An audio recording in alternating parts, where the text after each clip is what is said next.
Hello everyone, I am Lin Hui, a PhD student from Paderborn University in Germany. I am happy to give a talk at SOAP about MagpieBridge. The title already says my takeaway for you today: don't repeat yourself and use MagpieBridge for IDE integration. You might already heard about the language server protocol, known as ASP. It is an invention of Microsoft for supporting different programming languages in Visual Studio Code, and it has been widely adopted by other developer tools such as Eclipse, Sublime Text, Vim, and so on. It is used to differentiate between the client, namely the developer tool or the IDE, to the real language understanding engine behind the scene, which provides code actions such as go-to definition, auto-completion, and so on. They put the language server protocol between such that the language server can do the language understanding independently from the client by sending JSON messages forth and back. The client can, for example, send a request to the servers saying, I am now looking at a call to a method foo at line 5:20. Please give me the location where foo is implemented. The server will then analyze the source code and send the code location of the method foo back in a response. Obviously, the language server protocol is a good idea, since a language server can talk to any IDE or editor which supports this protocol. MagpieBridge also leverages the language server protocol, and it is a bridge between the developer tools and program analysis. It provides a default implementation of a language server, which we call the Magpie server. It handles all the server stuff one has to do every time when implementing a language server. You can save this work by using MagpieBridge. In addition, MagpieBridge is flexible. It provides a set of APIs such as the interfaces, analysis result, add analysis, which allow program analysis writers to run their analysis on the Magpie server. The Magpie server then converts the analysis result into JSON messages which can be understood by the developer tools. This way, analysis writers don't need to care about the implementation of the UI features or displaying the result in the IDEs anymore. They can focus on writing the analysis better. MagpieBridge provides interfaces to two different kinds of analysis. The server analysis interface is used for analysis which are written in Java. Often they use popular analysis frameworks such as Suite or Vala. For analysis which are not written in Java but have command-line interfaces, the tool analysis interface is designed for them. Next, I want to show you MagpieBridge-based QuickEncrypt integrated in the editor Sublime Text. QuickEncrypt is a suite-based analysis which detects crypto API misuses. When I play the video, you will see it displays the warnings about crypto API misuses in the editor. And here you see the warnings, and a quick fix will be suggested and applied.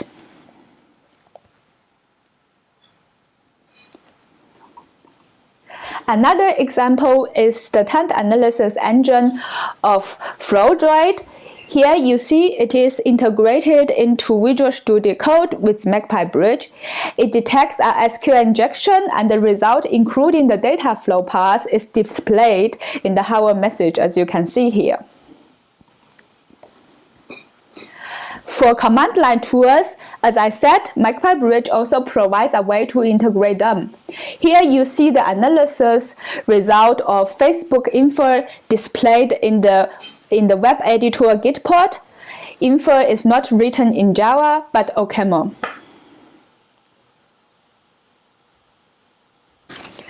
So MagpieBridge is a reusable framework, and it provides reusable project services.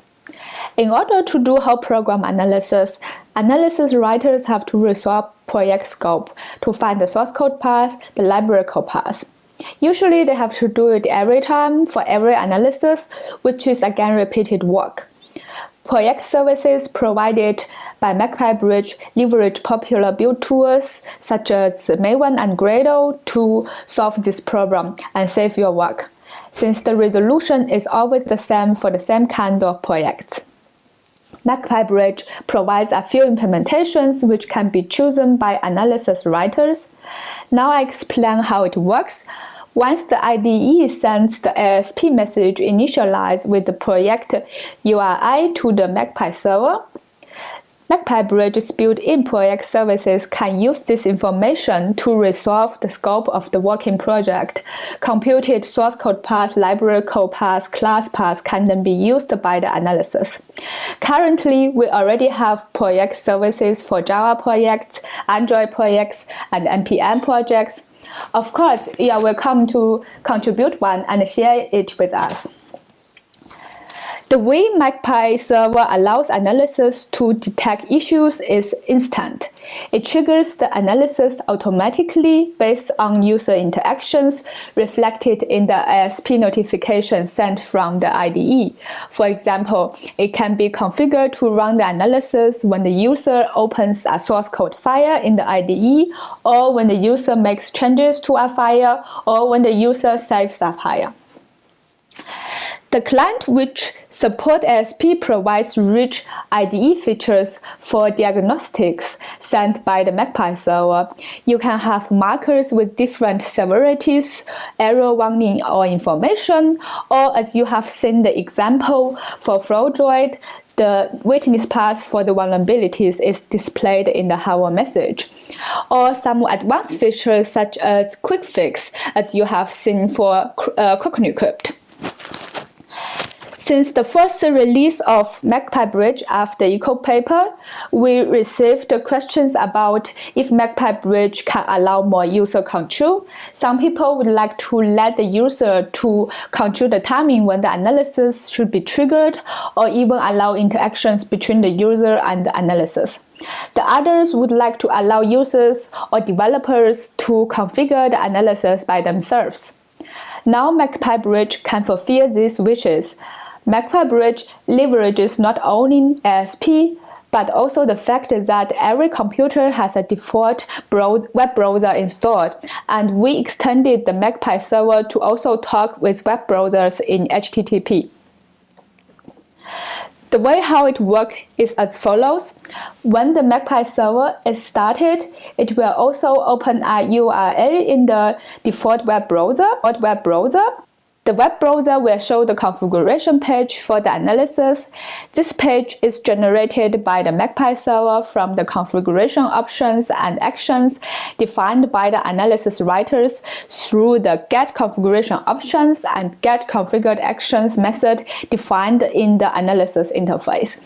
The configuration options are displayed in form of checkboxes or input fields, and the actions are in form of buttons. The users can then select the configuration options in this page and submit them back to the server. The Magpie server can then use this information to configure the analysis which has been defined by the analysis writers in the configure method. Afterwards, the user can perform an action in this web page such as run analysis. This action request will be then sent back to the server. The server executes the corresponding runnable task defined for this action in the analysis interface. The analysis will be then triggered. The Facebook info integration actually uses this feature of MagpieBridge. So I want to note here, handling all these back and forth interactions between the Magpie server and the web browser is already implemented in MagpieBridge. As an analysis writer, you just need to define the configuration options and actions within the analysis interface. I hope now you are interested in MagpieBridge. If you want to try MagpieBridge, you can visit our GitHub repository. There you can find tutorials and examples of all these tools I have shown you today. Thank you. Thank you very much. So let me switch to video now. Thank you, Lingwei. Now let's see what people have asked about your presentation. We have no questions. Yeah, we have our first question here from Tesla Zhang, Penn State. Speaking of the interaction with with IDEs, since different IDEs have their own UI frameworks with different functionalities, are you supporting a common subset among all of them? Yes, basically what we support now is focus mostly on diagnostics and code actions. So basically you can show in these warnings in IDEs and have code actions like open a URL, a web page, or quick fixes, something like that. Thank you. We have another question from Xixin Wang, SUS Tech. What is the essential difference between server analysis and tool analysis? Why are they handled differently? The server analysis basically for analysis which are written in Java because MagpieBridge is written in Java. So and for tool analysis is that we designed it for command line tools because they're not written in Java. We have to define interfaces which basically start a new process which runs the command line tools and cache the result. For example, Facebook, if it reports a JSON result, right, we have also defined interface, which makes it easier for analysis writers to do the integration.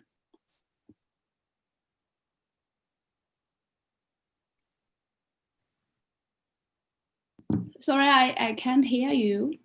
My apologies, my mistake. Yes. Next question is again from Tesla Zhang. Is MagpieBridge itself extensible? Like, can we make a plugin for it to support a new IDE or a new language server protocol without, I'm not sure what new language server protocol is, without modifying itself? Yeah, we try to make MagpieBridge as a framework, so it is extensible. And I'm not sure what you mean a new SP. Yeah, you can extend the language server protocol by defining new notifications, new messages. And this have been reflected on MagpieBridge. So the Magpie server, it implements a few messages which supported by the current language server protocol. But if you wanna your IDEs or the analysis to have more functionality, which requires you to extend the SP, adding a new message, then you have to implement that from both sides. So at the Magpie server side, you have to allow the server to accept this kind of message. And from the IDE side, you have also to implement all these UI features which for this extension. Yeah. Thank you. I guess we would have time for one more question if there is one. I don't see one now. Maybe one quick question about the language server protocol. So this one keeps evolving, to my understanding, semi-rapidly. So I'm wondering, is the trajectory that it's evolving in something that supports your activities, or do you think that there are things you'd like to do that don't seem to mesh with the intentions of the language server protocol designers? Sorry, can you repeat your question? What do you mean? The question is, the language server protocol keeps evolving and changing. And do you think that the way in which it is changing is in line with what you would like to see as far as IDE functionality for visualization and interaction is concerned? Or do you think that they're going in the wrong direction from your perspective? Okay, actually, I see that what they have done, for example, the newest version of language server protocol also support progress bar. I had done some user study before. People say, okay, your analysis is slow. I would like to know how long it will take, right? I would like to have a progress bar for that. And they are definitely doing something in the right direction, but because it is a community effort, so this features is, for example, not supported by many other IDE or editors except Visual Studio Code. And also, the reason why I have extended MagpieBridge to support HTTP is also based on the reason that I don't wanna do anything on the client side. So I just, okay, I have it as a web application and I can decouple it from that. So based on what they have done, then I can just, and for for browser, right? A web browser, and I just have to do it once. I don't need to keep up with all these clients and asking them to support this and that. So there was definitely a thought as I was thinking about, okay, maybe I can ask them to support this language or a new feature or whatever. But then I think, okay, this is a community and there are so many IDEs and editors, probably it will take a year or 2 years until they support my new SP message. So yeah, that's the bad side of the language server protocol, that it takes time. But I definitely think this is the future and this is the way to go. Thank you. Now, I don't want to delay Julian's talk too much, but there is one question that I think could be fairly quick. That is by Mahir Asef Kabir Mahir Kabir, Virginia Tech. Sorry, I misread. Does it support partial code analysis, or does it need to build a call graph for its analysis? This is actually not the part of MagpieBridge, but your analysis stuff, right? If your analysis is based on pseudo Vala, they have all this call graph algorithm. So basically, MagpieBridge can also give you information about what code has been changed. For example, if you are doing very local analysis, which doesn't require sophisticated interprocedure analysis, basically you can also do partial code analysis.